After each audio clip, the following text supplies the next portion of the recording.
créer ce qu'on appelle le prix. C'est au cours d'un point de presse tenu le jeudi 23 juin 2022 à la salle de conférence de l'Office national du cinéma de Côte d'Ivoire que Lissone Fall Diomandé, la directrice générale de l'institution, a présenté les grandes articulations de la 22e édition du festival Clap Ivoire. Ce concours festival de court-métrage met chaque année en compétition des jeunes réalisateurs de l'espace UEMOA. La phase nationale est organisée dans les 8 pays de l'espace communautaire dans les catégories fiction et documentaire. Les meilleurs de chaque catégorie représentent leur pays à la phase internationale qui se tient tous les ans sur le bord de la lagune Ébrié. Freinée depuis quelques années par la crise sanitaire Covid-19, la nouvelle directrice générale de l'ONACSI veut mettre à contribution la presse pour redorer l'image du festival. Nous sommes à un tournant de l'histoire de Clap Ivoire.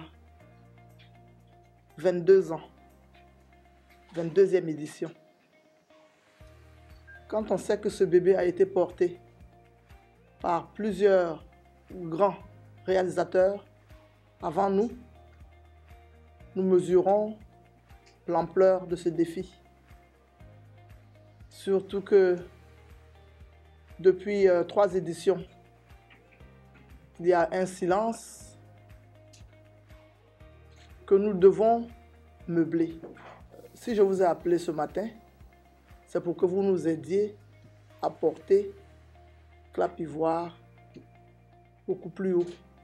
Le professeur Insié, fraîchement nommé commissaire général du concours festival Clap Ivoire, a annoncé quelques innovations prévues cette année. Cette année, nous avons décidé de faire des projections éclatées à travers certaines localités d'Abidjan pour que tout le monde puisse vivre ces films qui seront projetés. Au niveau des prix, il y a une innovation de taille, c'est qu'en dehors du prix Kogyo et Bouclé, il y aura le prix du meilleur film d'intégration qui est très élevé, mais dont je ne dévoilerai pas le montant ici.